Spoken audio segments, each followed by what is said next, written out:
Welcome to Other Lands Editing Podcast, where two speculative fiction writers and editors help you craft fantastical worlds by keeping an eye on exacting editing and foundational writing principles.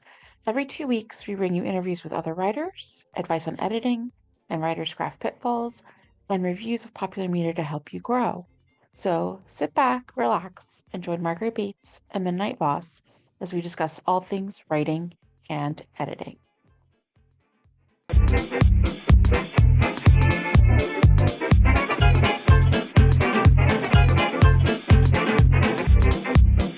Welcome to our New Year's episode.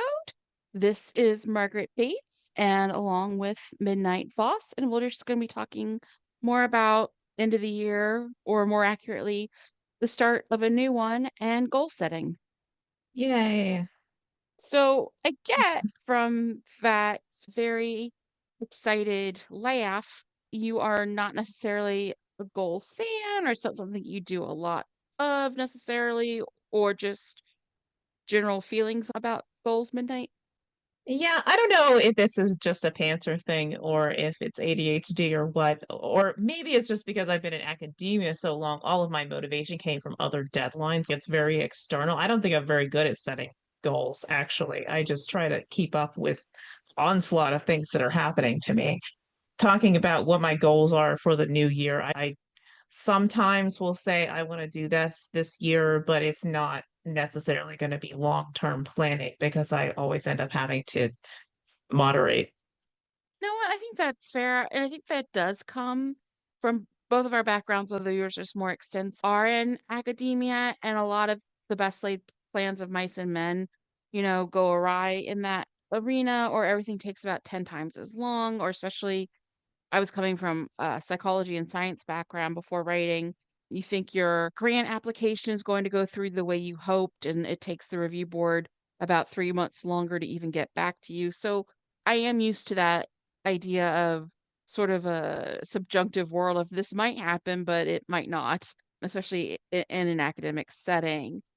And I'm not necessarily the best, I admit, at sticking to goals. Who hasn't made a New Year's resolution they've broken? I do think sometimes structuring certain plans and being a mix of flexible but concrete in what you're looking for can help at least guide you for a coming year, 6 months, whatever you think might be on the docket for making some plans.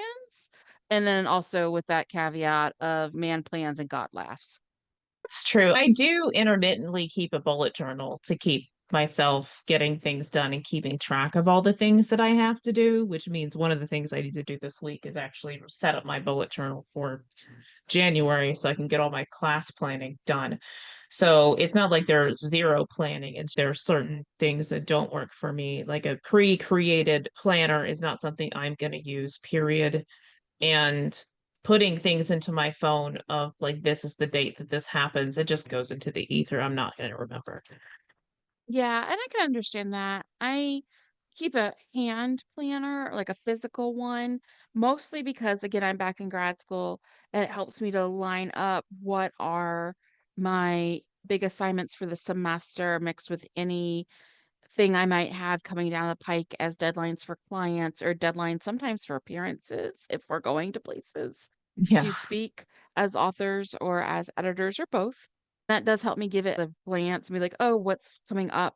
And in this case, say March, and understanding how that's going to shuffle. I'm more someone who doesn't use a lot of complicated software to keep track of goals. Everybody always asks me at my myriad of job interviews, but I tend to just create a list in Google Docs and then cross it off as I go with I turned it red and made a slash through it. It's actually pretty low tech, but as things change and the day comes up and it passes into Tuesday, stuff goes on the bottom of the list and it's perpetual, but you try to get through it. You had mentioned earlier the word pantser. I'm not sure. I assume most of the audience knows about pantsers or plotters, but do you want to define that for people just in case they're new to the terms?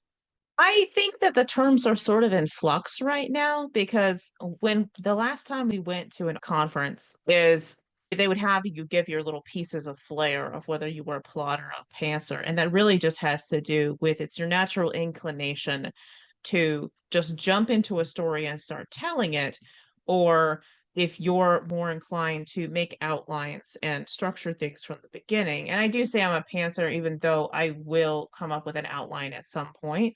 But for me, the opening scene often comes fully formed, and then I have to figure my way around it. It means that I'm not moving in the same structural way that you might. I think that you're more inclined to sit down and come up with a very detailed outline, follow it, and get done. And I have like 10 projects right now where I have the first 10K written and nothing else. So I don't know that my think version is really useful.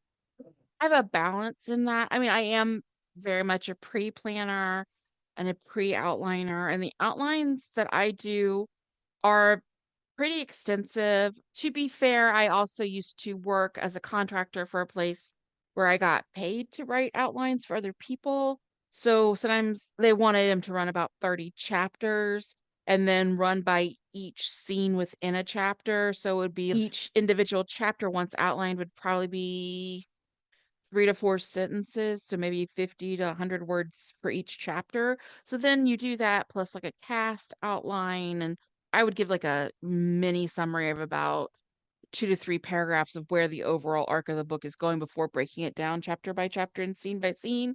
But sometimes those could range, at least for clients, between 6 and 9,000 words. I actually cannot remember what the outline is for what I'm currently chipping away at. But that's Right. also my way of saying that sometimes outlining helps. But like you said, the last time we went to a big writers conference was at Romance Writers America, RWA's national convention in New York in 2019 before COVID hit, and they basically disintegrated in their current form, etc. And there was that more emphasis on pantser or plotter, I think, especially because the term got more popularized. George R. R. Martin, who Ah, write the Game of Thrones series, maybe someday he'll finish it, maybe, I don't know. I mean, that's the rub, isn't it? Of like if you are, well, they say pantser, but I think the more common term now is discovery writer. If your energy comes from a different place where you're creating the world as you go and you a lot of detail in it, then that means that you can run out of energy for a project because other things feel more shiny, and then you get that energy from writing the new thing. But that means that you need to get things done. Like at some point, you have to impose a little bit of structure on it and say, okay, I'm going to write whatever for a certain amount of time and get it done.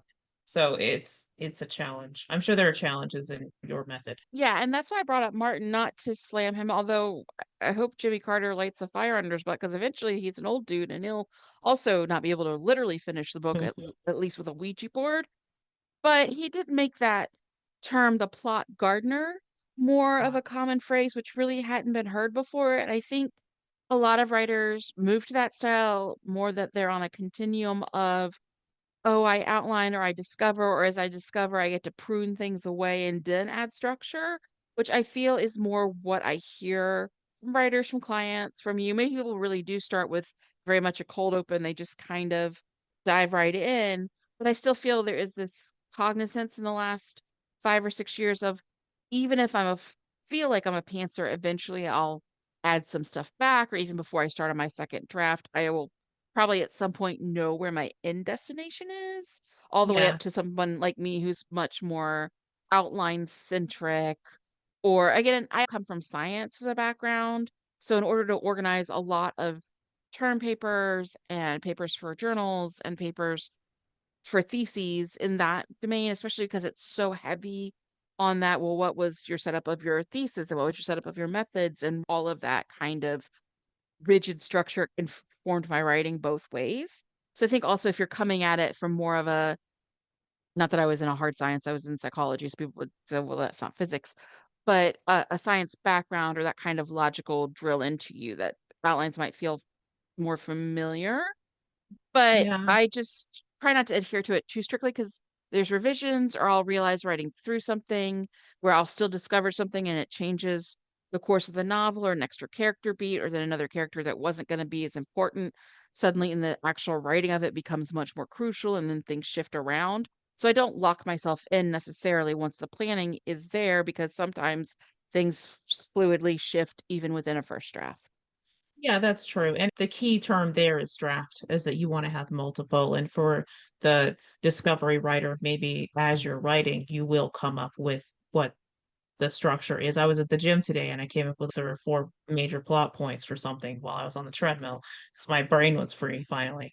And Exactly. so the joke is like you write the book and then you go back and you rewrite it to make it look like you know what you're doing from the beginning.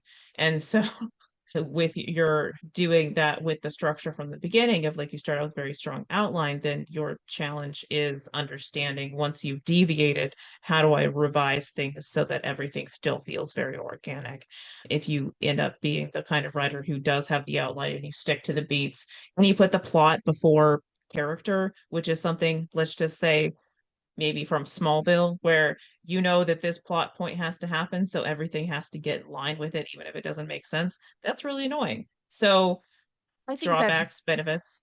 a good point too, just because the one risk with creating outline, which again I like, and I think also it's an artifact of I was a pretty consistent ghostwriter to make money while I was in grad school before because medical bills exist for the United States. I did, I want to say 5 years of pretty intensive ghosting where I churned out a novella a month for about 39 or 40 months. So in order to do that in the amount of time my person I was contracting with wanted me to do as their service provider, there had to be an outline so I could wake up each morning and be like, okay, I've got to hit 5,000 words or I'm going to be hit by a tsunami and not finish the novella. Where was I? How do I keep going? What's the goal? So that also is probably an artifact of it. But what happens is you're right. If you get too locked in to a plot outline and as things organically grow as you're actually going through the writing and learning about the characters and developing them on the page, you can accidentally almost do paper dolls or mashing Barbies together or get that effect of the plot is leading the characters and then they've become wooden or just obstacles to move from point to point. So that is the other risk. Although this is technically more of a talk about goal setting. I think a lot of people Yeah. are having goals for the new year about, oh, I want to write X amount of books or X amount of novellas, or I want to get through the structure of planning my next book if maybe I'm finishing the last one and still need more space to be patient with myself in 2025.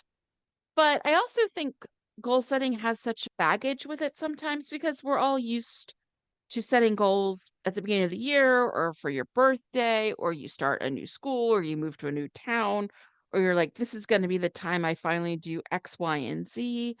And it's human nature. It's also the nature of life that sometimes you get knocked off your path, your balance beam, etc. And so there's a discouragement that comes from that. So that's my way of saying that. Yeah. You'll see people make their New Year's resolutions, and that's going to fall off probably by like February, maybe.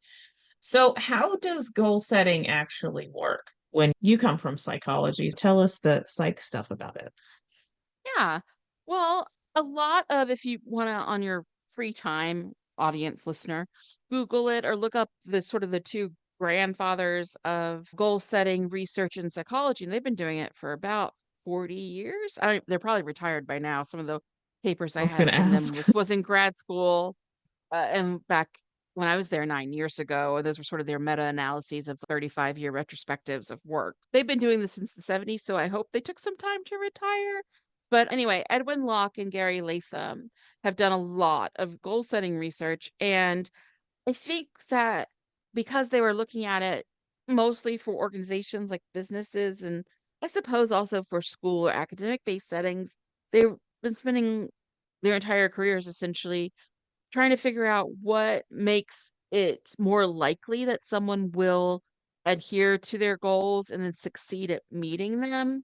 And I think some of the things they found over the years that are mechanisms that can help structure that or help give you that best possible chance you'll actually complete the goal are a few things.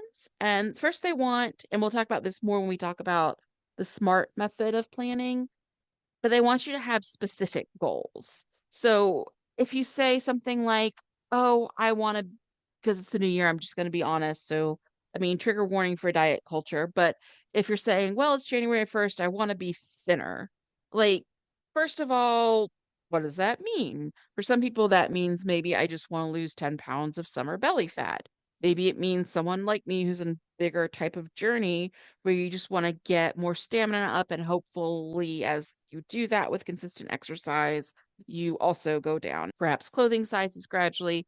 Or, maybe you just said, I want to be healthier, but does that mean you want to do some yoga or lift some weights? So all of a sudden you're better at bench pressing. So you have to be specific so you even know what the path you're going to set out on is going to look like. Does that make sense?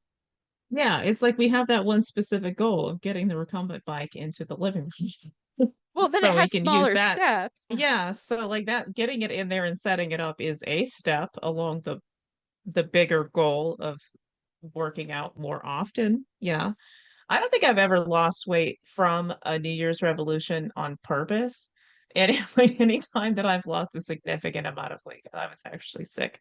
So that can be a hindrance as well. So like you're talking about, we need to be more specific in how we create our goals of like, instead of this year, I'm going to write a book, you're going to be, what about that? And what are the steps along the way?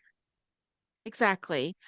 And I think a second part they like to emphasize is it sounds slightly counterintuitive. And I think they also discuss how there's sort of a U-shaped curve to it, but bear with the idea that it's better to have high goals or goals that are technically a reach, but still within the realm of possibility than just kind of setting a general goal or sort of a lower aim goal.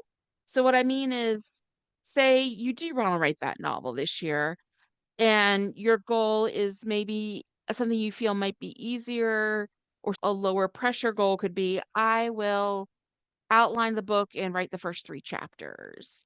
And that's good. And you could definitely get through that theoretically in 365 days, and no pressure if you don't, because life happens. But saying, no, I'm going to write that particular book this year, and I plan to write a first draft, say by September, and then have at least one read through and maybe adjust at least a few plot points so I feel it's in a second draft shape before the new year of 2026, then that might be more to do 80,000 words and have them at least organized and coherent and not full of typos than it would be to even do the outline of the first 3 chapters. But it's not saying, oh, it's 2025, we just started, I'm going to write a 3 book trilogy, which some people can do. But if you're a starting writer, you're just saying, I'll write a 3 book trilogy and each book will definitely be at least 350 pages. That's a reach goal, but it's one that is so outside of a beginner's possibility. They've kind of looped back around, U-shaped around it, setting themselves up for failure. So step two, or the mechanism two, is to have a goal and make sure it's a little bit of a reach goal, but still like possible for your current skill set and abilities. Yes. Okay. Which I guess makes sense because we've all had that experience of in some way setting a goal where it's a double-edged sword and you think you can achieve it, but then you honestly reach so hard it becomes almost like, why did I ever set that? There's no way. And then the negative self-talk and defeating before you even really start sets in. So another thing they notice, less of a mechanism, more of a trend, is that when people set these harder goals, these reach but within reason goals for themselves, they kind of took 2 approaches to it. Either they set them for lower period, maybe they wanted to do things in 5 to 6 weeks, but cram a lot of effort at that juncture, kind of a binge, but a high intensity, or overall because of that high intensity, or spread out over more time with lower intensity per day, but overall a large sustained summary of an effort. So these goals usually, whether you do a binge fast in a month or maybe for most of the year consistently, it's the idea that as a sum, they take a lot of prolonged cumulative effort. And finally, I think the interesting thing about just the mechanisms they looked at was, if your goal is really complex, you're not going to use one strategy to get to it. I mean, if your goal is, I want to fix the bar in our refrigerator that holds the milk and now is cracked, um, that's a simple goal overall because all you have to do is, I hope, get some duct tape, or if that doesn't work, call maintenance. We live in an apartment. Um, Whereas if your goal is to write a book, you have to understand there are going to be a lot of strategies and sometimes adjustments and check-ins with yourself over the course of just getting that first draft down. And maybe a strategy used to write the first, third of the novel doesn't work. And you have to research a little, ask some friends, ask a critique group, and try slightly different strategies to get through what we dreadedly call the sagging middle. So I think the interesting thing about when you set these within reason, reach goals for something that's a complex task to accomplish, running a marathon, learning to play the guitar when you've never done it before, etc., learning to knit.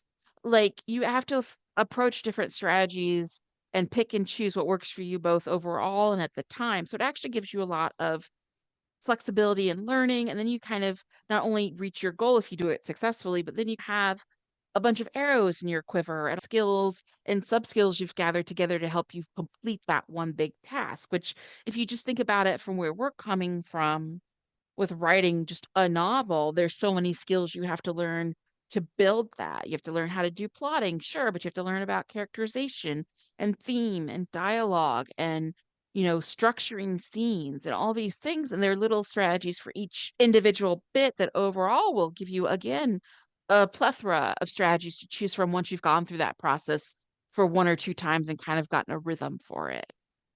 So part of this for us as writers is it's not the achievement isn't necessarily the word count. It can also include the various things you're attempting to do craft wise to get through to your ultimate goal. Exactly. And I think both, again, there's that tension, that dialectic, if you will, between setting goals that are difficult but possible to reach and not just saying, oh, I'll do a good job or oh, I'll try real hard. So, like, not just kind of letting yourself off the hook, but keep working. But at the same time, yeah, you have to sit back and give yourself those milestones of, okay, I set out to write a novel, but today I learned a lot about dialogue and I learned things about dialogue tags and describing action in between lines of dialogue that I didn't really know or I hadn't really been as sure about before. But today I really double checked that. And now I have that new strategy in my belt. So also that idea of, if you're doing something this complex, you're learning a lot of things to make it possible. And you really should give yourself the credit as you go through this process for learning these strategies and learning these new skills. I mean, I think I've heard it said that when you're in the process of writing a novel, you're in the process of learning to write how to write that novel. And then Hmm. the next one is going to have a whole different set of problems because writing, like art, every time you put down a stroke of the brush or a keystroke, you're shaping something as you go. So it ends up being infinitely variable in that way. Yeah, and it's going to be interesting because you're going to say, I wrote that book, now I can write the next one. And I've seen so many authors, both as clients or people I know in social media, so more parasocially, and then friends who have been in writers groups who are like, it's hard, like you said, in a different way every time. Because then you might know how to write a book in general, but now it's time to learn and teach yourself how to write that particular book that's your mission. Writing the first book in a series is definitely not the same as writing the second or the third. You have different aims each time. It's super true. I mean, I'm usually trying to think in trilogies because locking yourself into, and this is more a marketing thing, but like a 7 book series isn't a great idea, at least with a trilogy or something. You have an off ramp if things aren't going great, but a sense of completion. But Yeah. that said, you're right. A first book is setting up the world, setting up the overarching conflicts. The middle one, two, three, however, is continuing the story and adding the depth. And then, of course, if you thought starting a book or continuing a series was hard, I think the hardest thing, of course, to do is endings. And honestly, you only have to ask the HBO makers of Game of Thrones or Showtime and the first Dexter or How I Met Your Mother, how hard landings and endings are to get. So every book within even its own series is going to be its own challenge, and that's okay too. But I think one thing is to remember is just feeling like you have what we call in psychology self-efficacy, basically the belief that what you do and the actions you take can actually be effective and help you reach your goal. It's a bit like believing in yourself, but at the slightly less vernacular level, it's the idea you have agency and that you can see proof of that agency because that in and of itself can be self-motivating. And some of the ways to build efficacy if you feel you don't have it right now are things that I think a lot of writers, I hope, start looking to do. Maybe you can't afford a coach, but maybe you've found people who you can, do writer sprint lists online or a Facebook writers group, or you found an in-person writers group or started a critique circle. And that way you can start having someone to help you. Maybe it's reciprocal and you're working on your thing and you're not great at description, but your friend in your critique circle is a lot better at that, but still wavering on developing goals, character, motivation, conflict, things like that is a macro level. But the good thing about having someone to work with, someone to reciprocally mentor, is that they give you the feedback and that helps give you faith in your skills and helps you want to keep building them. Yeah, I don't know what to ask about that. Of like that, I think that those are a lot of different places that people can look to find feedback. And as you're saying, the feedback itself can be motivating, right? And that's something that we learned very well in the fandom conundrum of you could write fan fiction, you could get a lot of feedback if you're in a good fandom, so that it motivates you to write more. Why might your writers group or coaching experience work or not work based off of this? Like how it was actually helping you build what you needed to build?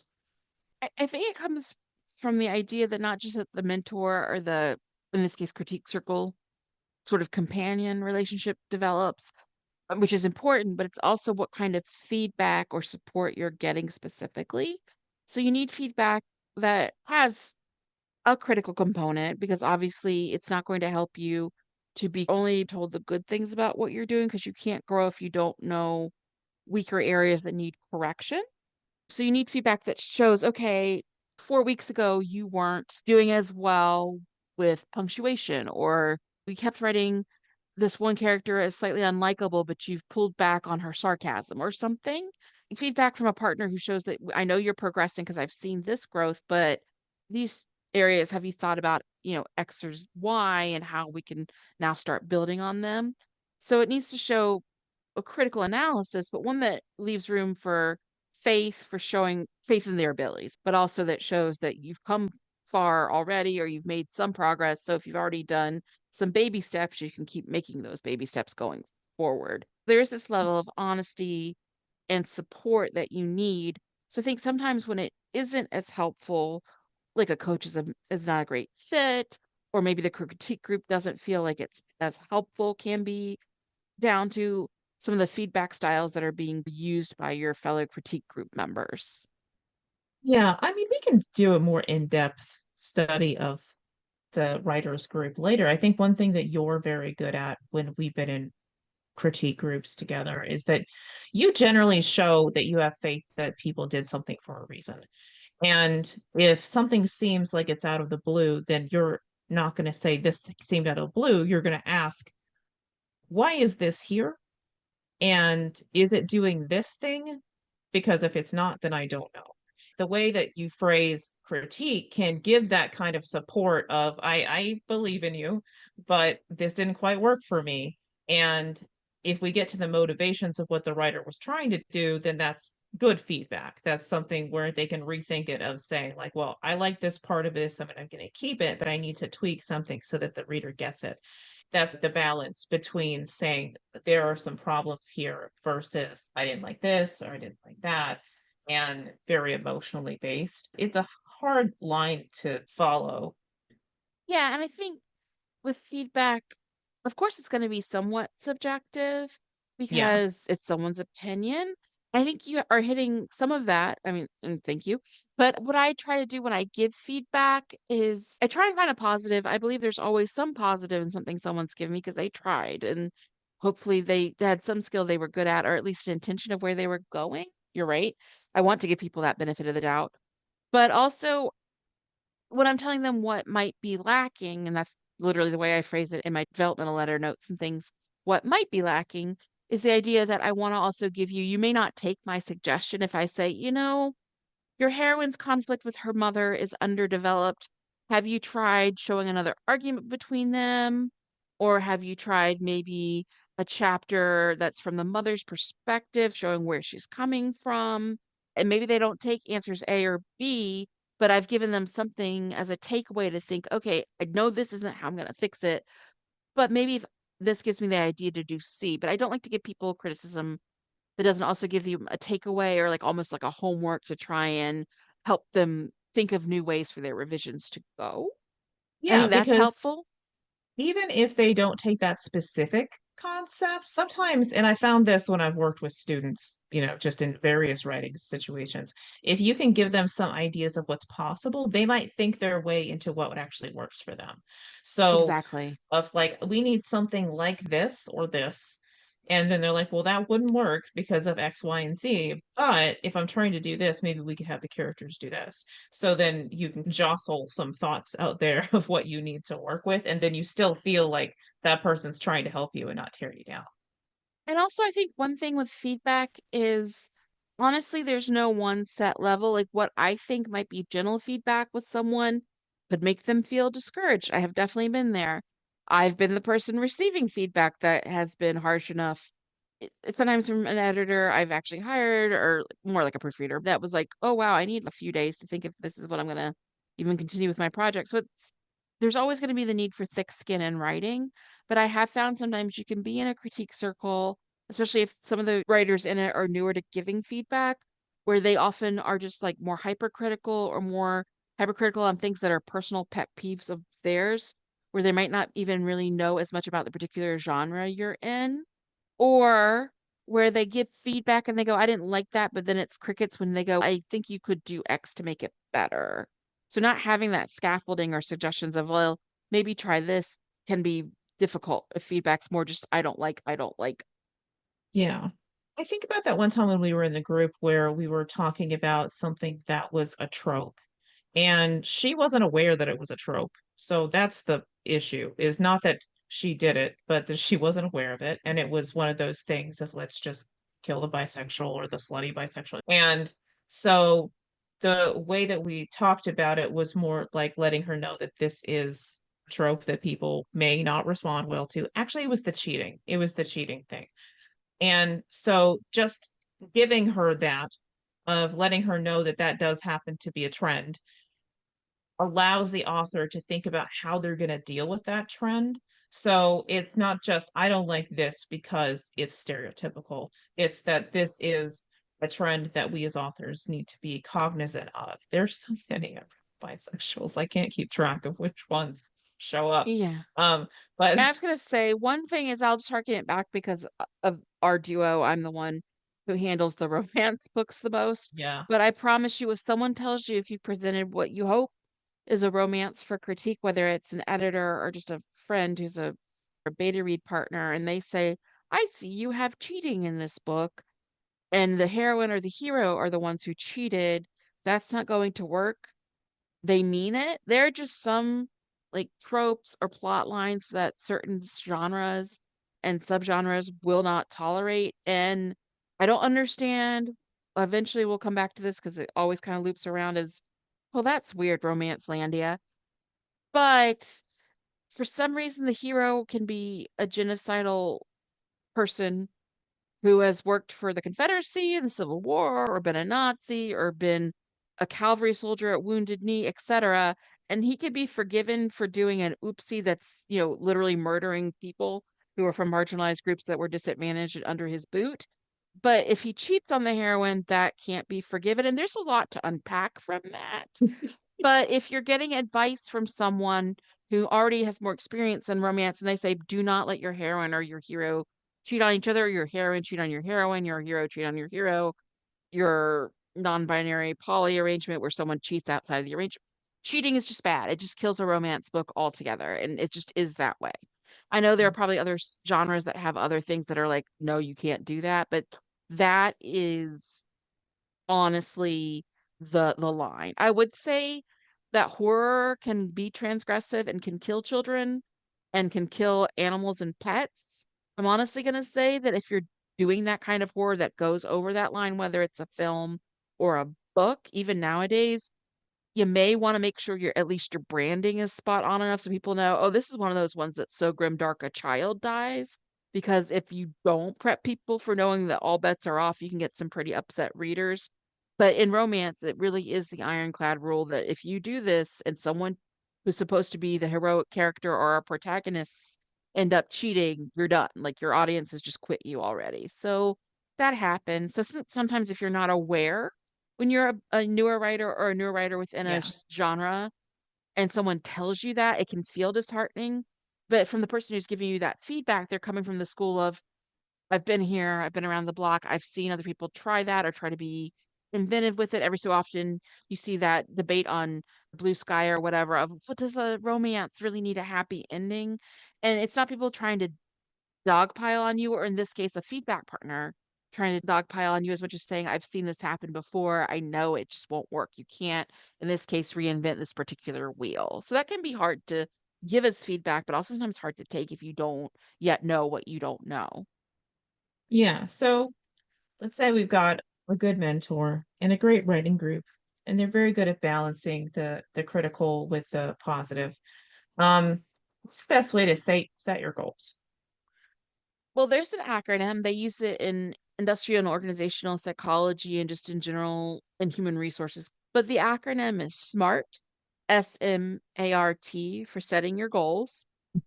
And SMART stands for specific, measurable, attainable, relevant, and time oriented. So I'll break that down for you. So the S for specific is really, first of all, what are you going to do and what is going to be involved? Measurable is how are you going to measure your goals? We went back to the hey, it's the new year. In general, people talk about weight loss. Well, setting a goal of I'll just be thinner probably isn't as much as saying by Labor Day, I'd like to be a dress size smaller, or by 4th of July, I'd like to have lost 15 pounds, or I'd like to have 2 inches off my waist. Like those are things you can measure. And if July comes and your waist is still the same or bigger, you know you need to readjust how you're doing your workout and eating routines. Attainable, again, goes back to what we were talking about with goal setting earlier with Latham and saying, look, you have to have a reach goal so you're motivated to try harder and keep that effort up. But if you say, tomorrow I'm going to go build a rocket ship and fly to Mars, that's not going to happen because it's literally not attainable. It's not realistic. So Not with that attainable, attitude. attainable, sorry, attainable goals with that idea of not setting a goal so impossibly high you discourage yourself from the get-go. But if you want to build a rocket ship tomorrow to go to Mars with both of us who know nothing about physics, engineering, or jet propulsion, okay. We'll go somewhere and mostly it'll be boom. So R is Yeah, I have a coconut cake to make. that's true. R is relevant.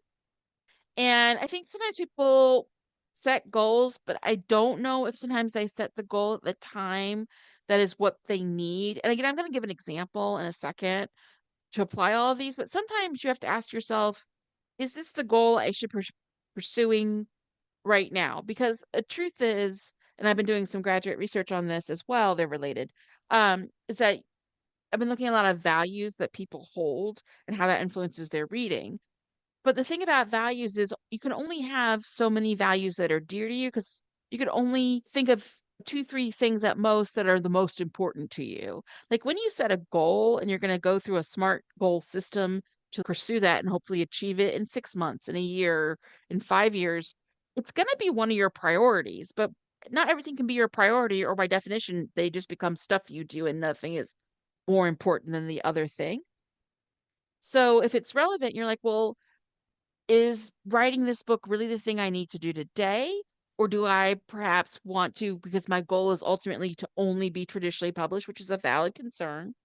Do you want to start by building up working on short stories and submitting to anthologies so you get a practice with publication and getting, you know, that feedback from professionals and that body of work as you work in to both skill wise and connections in the industry rise, writing a book that you want to submit to New York publishing houses? Like what is relevant to your needs now? And that can often take like an honest self inventory to say, is this the most important goal I need to work on for right now? And finally, time oriented, which kind of comes through, is just like set timelines. Like give yourself a deadline, which is super hard when you're being your own boss. I totally understand that. I always worked and wrote faster for people I was hired to work for as a ghostwriter because honestly, if I didn't turn stuff in, I didn't get paid and I wasn't able to like pay for medication or like buy food. And that's pretty motivating to be super honest to you. It's really hard to have writer's block when if you don't finish something, you don't get $1,100. I'm just going to be real with you. That all said, I want to give you an example of a smart goal versus a non-smart goal. So a non-smart goal might be saying, because we're trying to build our platform for other lands editing, might be saying unsmart, not really in depth. I want to be a success on Instagram soon. There's a reason this isn't smart. Like, first of all, I mean, I guess at least you know the specific of Instagram, but like, what is success? How do you measure success? Will it be something goes viral? Will it be you hit a certain number of followers? Will success to you just look at like in your first year or two of building a following in that particular social media platform that you've posted consistently 3 times a week? But if you just say success, there are so many ways to operationally define success. And you need to think about what you mean specifically, because obviously then you can at least figure out how you're going to measure and check in with yourself on if you're actually making those goals and mini goal hurdles. Does that make sense about the specificity and the measurability parts? Yeah. And then I think, I give this example of I will just be generally successful on Instagram soon. It's also looking at, you know, is that attainable? It could be if your version of success is literally saying, this year I'm going to post twice a week and make sure I make a post no matter what, which again is more specific than that general goal I gave you. But if success to you means you have 100,000 followers by next January, that's most likely not going to happen. That has to be something realistic. And in this case, and this is why I'm going to contrast it with the more smart goal I've set up, is it relevant? In our particular case, maybe we'll start doing some posts on Instagram.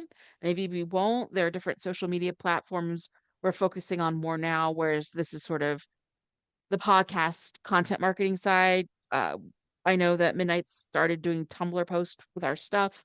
Like maybe Tumblr is more of a place we want to invest in as a social media outreach because it is more fandom and more paranormal and urban fantasy and fantasy based. I don't know. But if Think Instagram would relevancy, be hard. Yeah, so that's a question for relevancy because part of developing yourself on Instagram is that you need to get a good camera that we don't have because we're putting our money into things for the podcast and transmitting messages essentially. And you can do little videos on Instagram, but videos are also outside of our wheelhouse. So if we wanted to say, I want to be set up on Instagram, first we're going to have a whole set of goals where we need to get proficient in those skills. So yeah, I that's just that barely that's the passed an Adobe Photoshop and Premiere class this last semester. So I'd have to get a lot. It's like that John Mulaney meme. People are gonna have to get a lot more cool with things a lot faster. I have to get a lot better at Adobe Suite a lot faster to like make little videos. It'd be so bad. yeah. Um, but yeah, I mean relevancy, and I think that's also social media landscape changes a lot. Right now, it's about to change so much more because honestly, Twitter is a dumpster fire. Most people have finally evacuated. And if TikTok's going to be around in 3 weeks is honestly anybody's guess and depends, I assume, on the Supreme Court. That's my way of saying social media exists and it's very important. But A, you can't do every single one. You just can't. You have to pick the ones you're good with. And you have to pick the ones that you feel are relevant to the audience you're trying to hit. And honestly, in the spirit of don't have everything in one basket, you probably have to choose at least two across different ownerships. Because if you feel like you want to do Instagram and Facebook, that's great, but they're both ultimately owned by Meta. So if they change a bunch of stuff out of the blue, both your social medias could be affected. So again, the relevancy comes in of like, is this where I need to allot my time right now? Is this what matches with like Midnight was saying, even the equipment and skills I have? So I guess it's part of that flip side of FOMO, fear of missing out. Like maybe everybody is super great on TikTok for now. And that's not a diss on TikTok. That's just being honest. I see some people I follow as authors who have great TikTok game. But maybe if you personally don't feel photogenic on camera, or you're not really good with understanding the trends, or you haven't spent the time yet researching the hashtags and the theme days within Book Talk, maybe it isn't relevant to you right now. You know what I mean? Yeah. And it just because you're not working on that for now doesn't mean that you never will. It's just that you have to determine which goals are going to get you to like your bigger desires, obviously. As like if TikTok continues to live, there might be the case where we get on one of those cute little avatars and do a clip or two from one of our podcasts that we think is particularly succinct. And that would be doable. But it's not something that we're dealing with for the moment because we're trying to focus on a couple of different other things. I will say that going back to long ago when I worked with and created this sort of charity website years ago called Legendary Women Inc., of which Midnight was a part back in the day, we had a social media and website mistress, Cheryl, and she was great because she studied in college. She was really on the ball. And she used to say that, like, everything was a time commitment, which is true. And also that often, especially as you were starting out, you needed to walk before you could run. It's not really as big a thing now. Well, authors still have blogs. But she said, if you want to aim to eventually make podcast or YouTube videos, more the medium at the time, you need to get ready and used to that by just doing consistent blogging and consistent posts that were just written out 2 or 3 times a week and get those skills. And I think that goes back to what you were saying, Midnight, is maybe not TikTok now, if it still exists, caveat, but TikTok later. Like, just because you work on this skill this year or this skill for this 6 months doesn't mean once you get some ease and practice with it, you can't set in 2026 or 2027 your eyes on going, okay, I've got my podcasting game down. I got this. Now I have the time and the mental sort of real estate to be able to learn and teach myself how to TikTok better or how to make videos better or whatever you think is going to help you coming down the pike. It's just that you can only have so many top priorities at a time. So you have to choose. And then that sort of leads into the final part, which is time oriented.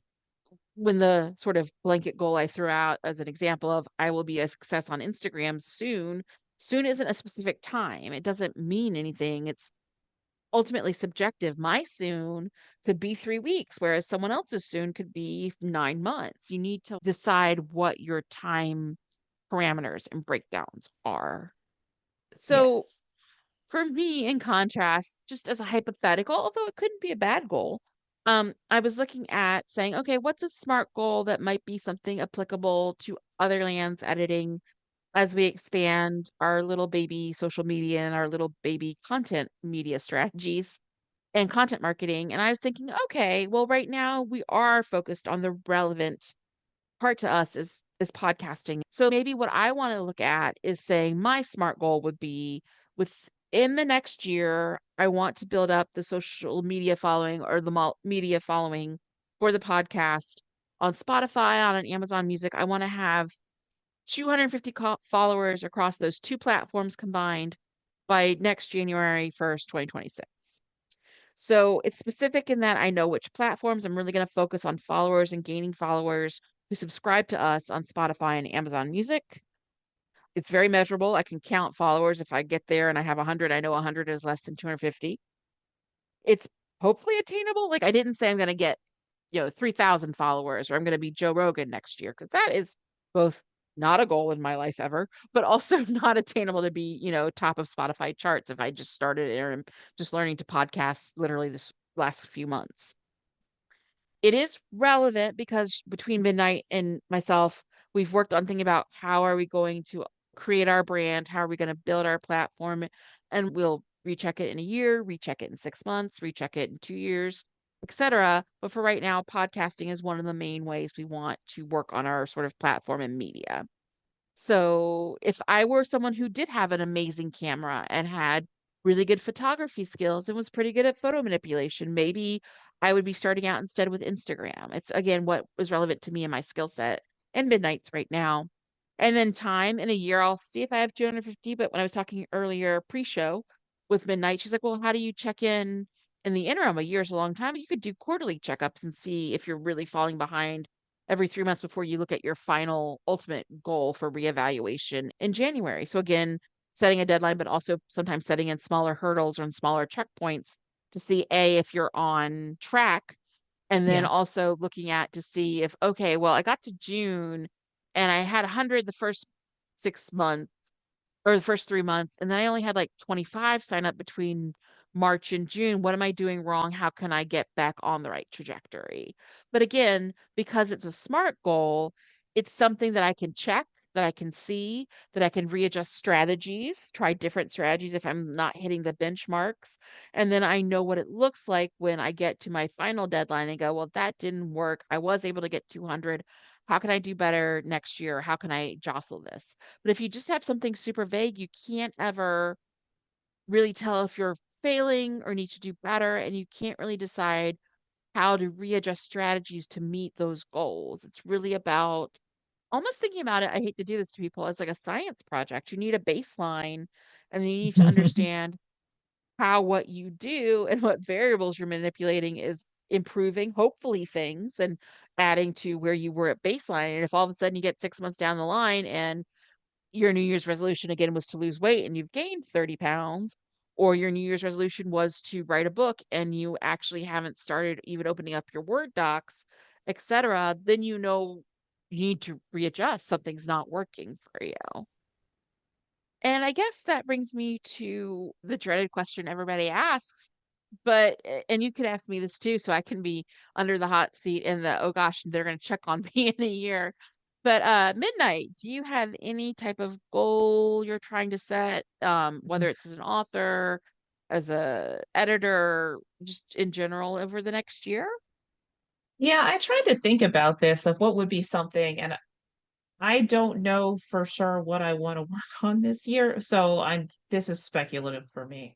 As I thought if I wanted to finish a book this year, then I would have to consider which ones I'm most likely to be able to do and what steps I would need to do that. So, just for the sake of the fact that I know that you're working on an urban fantasy project, if we're working on that in general right now, and those are going to be some of the books that come out of Otherlands Publishing first, then I do have one that's a FF urban fantasy project that has vampires, and they're coming back around, so that's relevant.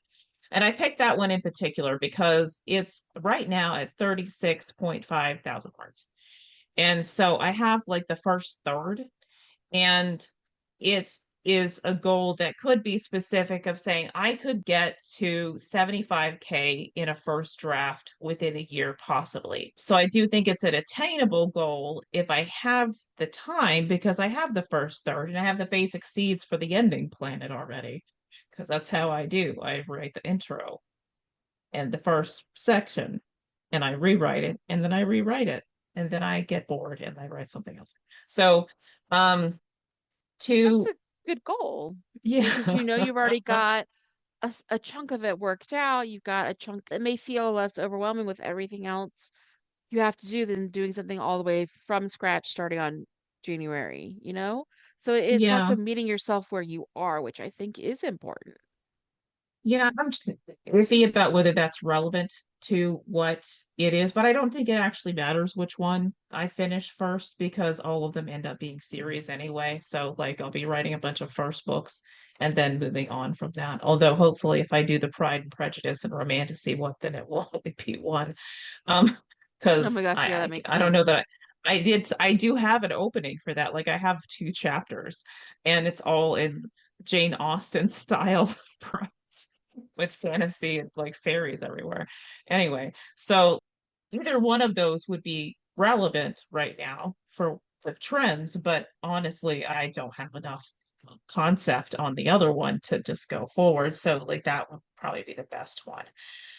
For the timeline, yeah, a year is that's doable, but then I have to think about what the stop gaps are and when I need to do them. So I haven't put that down yet, but I was thinking like the first thing I really need to do is redo my outline because I removed a character from the book so that she'll be introduced in the next one because I had too much going on.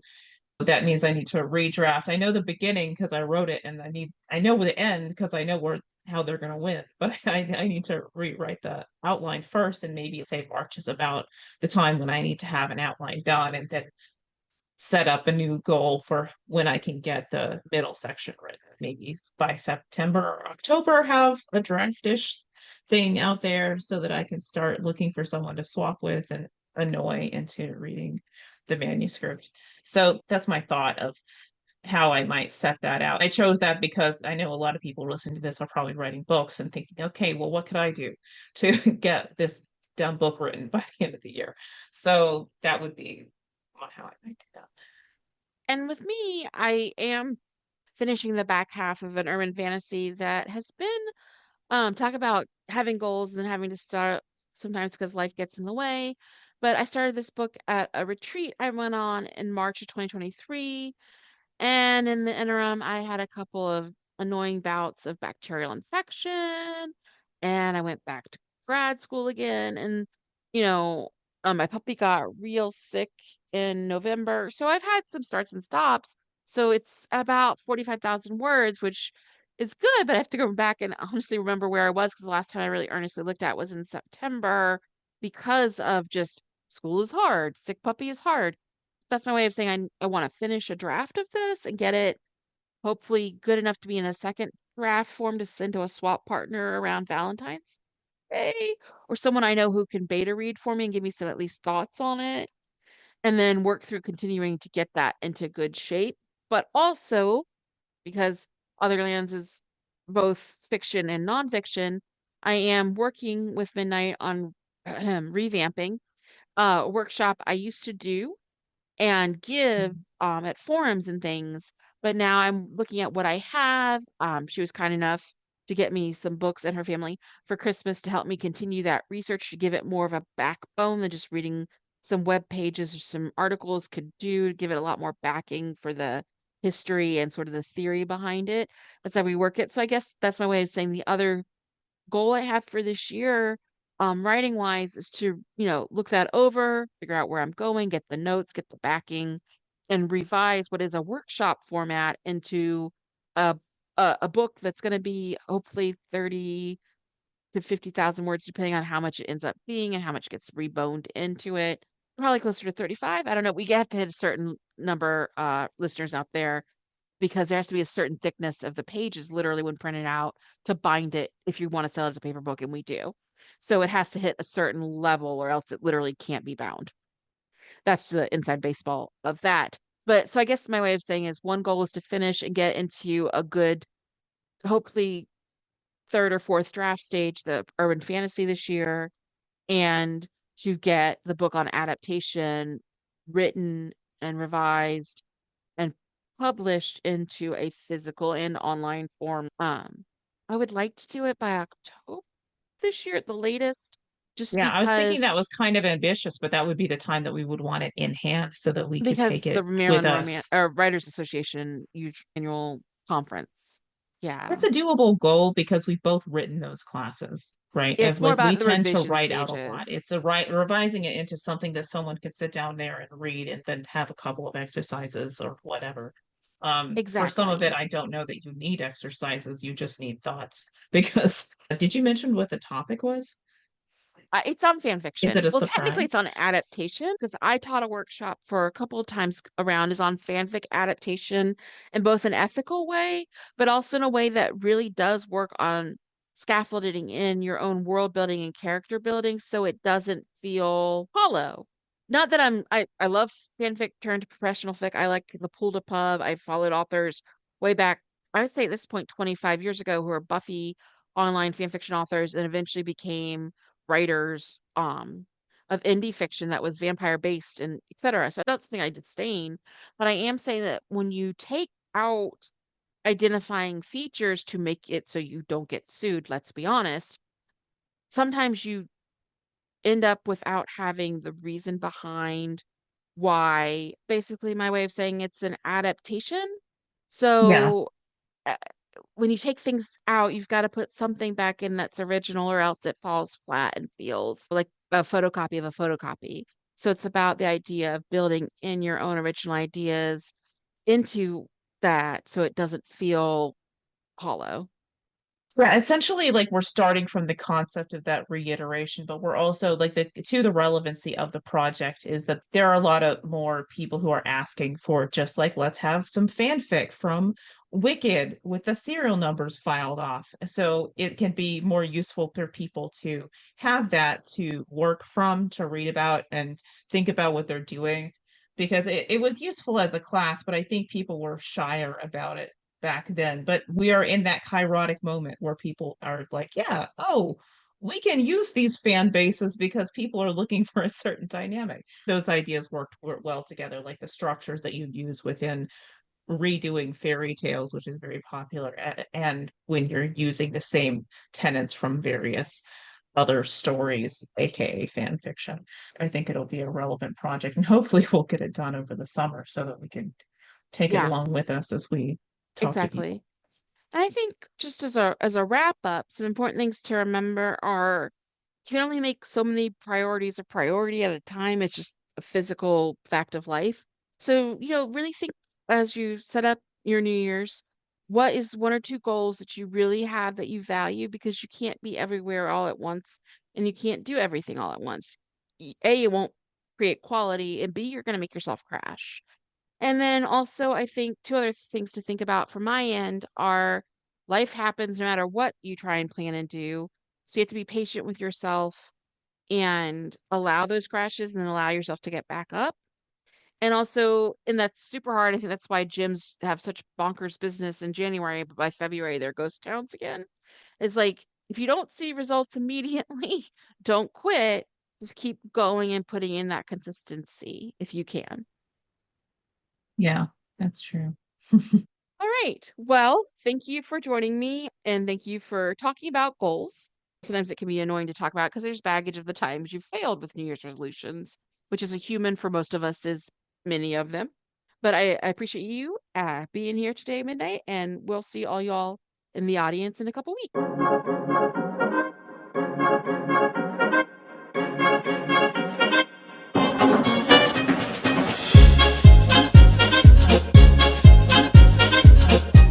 Thank you for joining the Otherlands Editing Podcast. Look for our next episode coming soon, and in the interim, be sure to like, share, and subscribe. Also, if you want more information or want to connect, you can find Margaret Bates and Midnight Voss at our site, Otherlands Editing. Until next time, keep writing and keep refining your words.